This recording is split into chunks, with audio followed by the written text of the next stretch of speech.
지구 온난화 영향으로 올해 미국에서 역대 최악의 허리케인이 불어닥칠 것으로 예상되자 이제 기후 재난에 의한 손실을 보장해주는 cat bond, 그러니까 catastrophe bond라고 해서 이제 대재해 채권 발행이 올해 기록적인 수준으로 늘어났다고 합니다.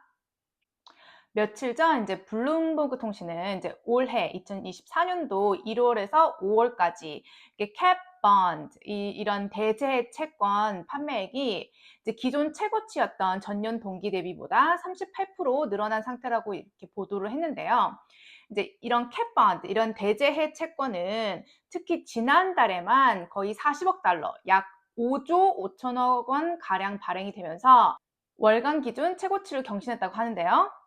이 재해, 카타스트로피와 이제 채권, 반드라는 이 합성어인 캣반드는 손해보험사가 허리케인 등 대규모 자연재해 때 이제 보험 가입자에게 지급하는 보험금을 이제 채권 발행을 통해서 이제 자본시장의 리스크를 전가하는 일종의 이제 IRS라고 하는 이제 보험 연계 증권인데요. 즉, 이 대재해 채권이란 것은 이제 보험사의 이런 재해 보험 지급 위험 부담을 이제 자본시장으로 이전할 목적으로 발행하는 그런 채권이라고 합니다. 그래서 이제 대형 재해가 발생하지 않으면 이제 투자자들은 높은 이렇게 수익률을 기대할 수 있지만 재난으로 이제 보험금 지급 조건이 발생할 경우는 이제 원금이 이런 손실로 이어지기 때문에 이제 캣펀드 같은 경우는 이제 고위험, 하이 리스크 하이 리턴, 그러니까 고위험 고수익 상품으로 꼽히고 있는데요. 즉 이제 채권 발행 당시 설정한 이런 조건을 충족하는 재해가 발생하지 않으면 이제 투자자는 수익을 낼 수 있지만 이제 큰 재해가 만약에 발생하면 그 손실 가능성이 훨씬 커지는 거죠. 근데 그럼에도 경기나 금리 상황 등의 영향을 받고 있지 않기 때문에 즉 이제 순전히 이런 자연재해에 대해서만 영향을 받기 때문에 대체 투자 자원 차원에서 이렇게 주목을 받고 있긴 한데 특히 최근 몇 년간 이런 자연재해나 아니면 인플레이션, 물가 상승, 인구 밀도 등의 요인이 이렇게 증가하면서 이제 보험사나 이런 재보험사들이 손실 가능성에 대비하기 위해 이런 캣펀드, 그러니까 대재해 채권에 대한 의존도를 이렇게 늘리고 있는데요. 지난해 같은 경우 보험금 지급 조건을 충족하는 재해가 비교적 이렇게 작았던 덕분에 이제 이 캣펀드 투자 수익 이익률이 거의 한 20%가 나와서 거의 한 30년 만에 최고를 기록한 바 있다고 합니다. 하지만 올해는 해수면 온도가 기록적인 수준인데다가 이제 라니냐, 즉 이렇게 해수면 온도가 평년보다 이렇게 낮은 상태로 이행하는 상황인 만큼 이제 미국의 이런 허리케인 활동이 극히 활발할 것이라는 예상들이 나오고 있는데요. 이제 무디스의 카민스 이코노미스트는 이제 미국이 지난해 2023년에는 정말 재앙적인 허리케인 시즌을 피했지만 전망이 맞다면 올해는 그렇게 운이 좋지 않을 것이라고 밝혔다고 합니다. 즉 이제 올해는 허리케인과 같은 기상이변이 훨씬 더 많을 것이라는 말을 하는 거죠. 그래서 일부 투자자들은 캣펀드에 대한 익스포저, 그러니까 위험 노출액을 줄이는 방안을 모색 중이라고 하는데요. 영국 런던 소재 테낙스 캐피탈의 한 애널리스트는 이제 무엇을 살지에 대해 더 엄격하다라고 하면서 캣펀드에 대한 투자를 이렇게 좀 제한하고 있다라고 말했다고 합니다. 이는 캣펀드 보유에 따른 리스크가 더 커짐을 의미하는 만큼 투자자들은 더 많은 수익률을 요구하고 있는 상황인데요. 그러니까 지난 3월부터 5월까지 캣펀드 수익률과 이제 미국채와 같은 리스크가 없는 채권의 수익률 간 스프레드가 이제 23% 확대됐다고 합니다. 그러니까 여기서 이제 스프레드라는 것은 이제 뭐 어떤 차이를 말하는 거예요. 그러니까 이제 리스크가 거의 없는 미국 국채와 이제 캣펀드 같은 이런 리스크가 큰 이런 수익률 차이가 이제 23%까지 이제 벌어졌다 이런 말을 하는 거죠. 또한 다른 한편으로는 허리케인이 발생하더라도 반드시 손실로 이어지지는 않는다라는 주장 또한 제기가 됐는데요. 이제 블룸버그의 그램 보홈 애널리스트는 이제 허리케인이 어디에 이렇게 강타하는지가 관건이라고 말했다고 하는데 최근 무디스는 미국에서 피해가 컸던 19개 허리케인 가운데 17개 정도가 최근 20년 사이에 발생했다면서 이제 보험사들이 특히 이제 플로리다나 이런 캘리포니아 등 이제 폭풍에 따른 피해 위험이 큰 지역들을 이렇게 꺼리면서 보험 시장이 더 불안정해질 수 있다라고 우려했다고 합니다. 그러니까 보험회사 입장에서는 최대한 자기네들은 돈을 많이 받고 싶고 또 그런 피해가 발생하지 않길 원하는 거죠. 왜냐면 그만큼 자기네들이 돈을 물어줘야 되기 때문에. 근데 상대적으로 이제 캘리포니아나 이제 뭐 플로리다 같이 이런 자연 재해가 많이 발생하는 곳에서는 상대적으로 보험금을 좀 높여서 받더라도 그런 재해 위험이 높다 보면 보험사 입장에서는 손해가 날 수밖에 없으니까 그런 지역에는 보험을 많이 안 하려고 하는 거죠.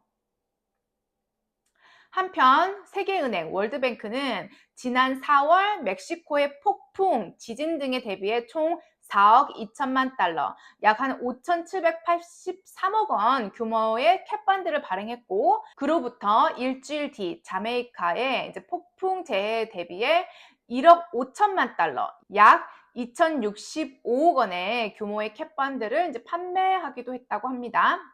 이렇게 최근 들어 계속되는 기후변화로 인해서 이제 보험회사들의 움직임이 이렇게 분주해짐에 따라 기업이 이제 원자재나 에너지 분야에 관심을 이렇게 기울이면서 산업계에서의 기상학자의 수요가 늘고 있다고 하는데요.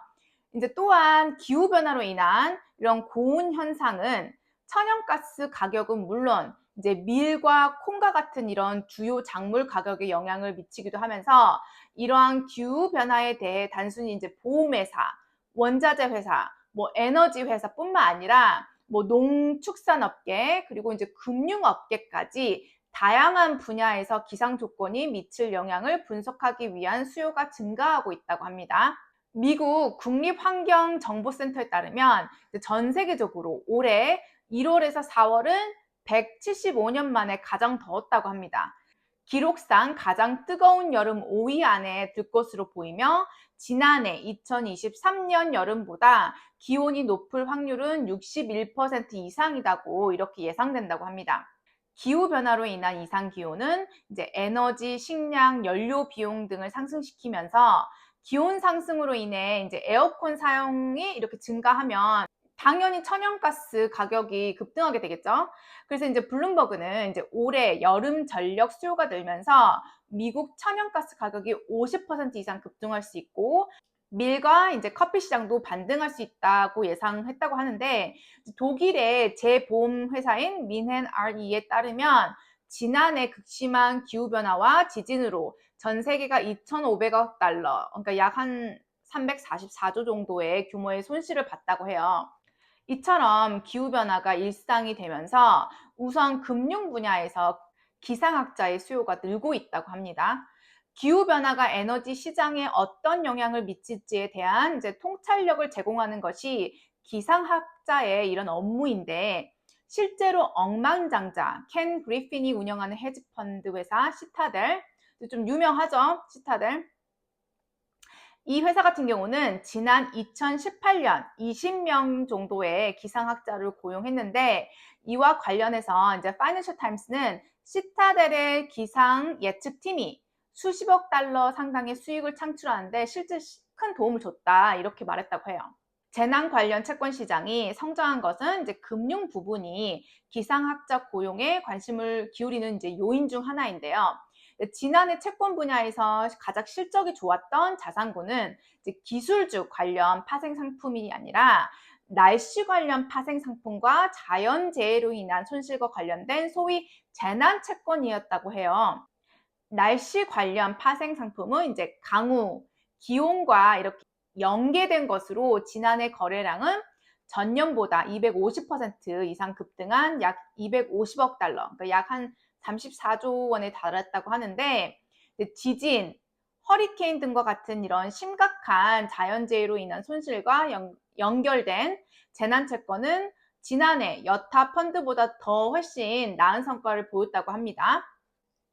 포춘 매거진에 최근에 두 시장 모두 날씨를 정확하게 예측하는 것이 무엇보다 중요하다 이렇게 말하면서 이제 기상 예측 기술이 더욱 정확해지고 기업이 원자재 및 재해 채권과 같은 시장을 놓고 이렇게 경쟁하면서 기상학자에 대한 수요가 이제 증가할 것이라고 이렇게 분석했다고 해요.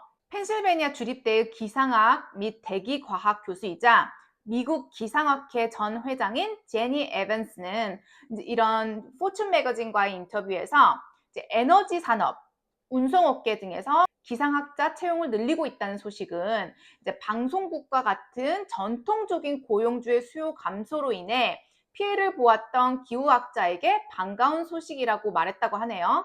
즉 예전에는 사람들이 이제 TV를 통해 뉴스를 보고 보통 거기서 이제 기상캐스터 같은 분들이 이제 날씨를 이렇게 알려주고 하면서 이렇게 자연스럽게 날씨나 기후에 대한 정보를 이렇게 접했지만 지금은 이제 사람들이 TV보다는 이제 유튜브나 아니면 뭐 인터넷에 바로 쳐서 이렇게 즉각 자기가 원하는 정보를 얻기 때문에 이제 그동안 미국에서도 방송사들의 이런 수익 급감과 함께 거기서 일하는 직원들도 그동안 많이 잘라왔었죠. 그랬는데 이렇게 점점 지구온난화 등으로 인해 기상이변이 매년 이렇게 발생함에 따라 그에 대한 피해 및 보상, 또 자본시장을 통한 이런 자금 조달, 투자 기회 등으로 이제 오히려 최근 들어 계속 기상학자들의 수요가 이렇게 늘어남에 따라 이런 틈새 시장을 이용한 투자 기회 또는 이런 그러니까 우리의 커리어에도 기회가 있다고 생각합니다. 그러니까 제가 미국에 살고 있어서 미국 경제에 항상 관심이 많은 것도 있지만 이제 결국 세계의 경제는 항상 이렇게 맞물려서 돌아가고 있기 때문에 특히 이제 미국이나 중국과 같이 세계 경제에 이제 막대한 영향을 끼치는 나라에서 하는 정책이나 이 나라들에서 이제 발생하고 있는 이런 경제 상황들에 대해 어느 정도 알고 있는 것은 이제 꼭 미국에 직접적으로 투자를 하지 않더라도 이제 한국에서 내가 가지고 있는 직업과 회사 그리고 이제 투자에 직간접적으로 영향을 준다고 생각하거든요.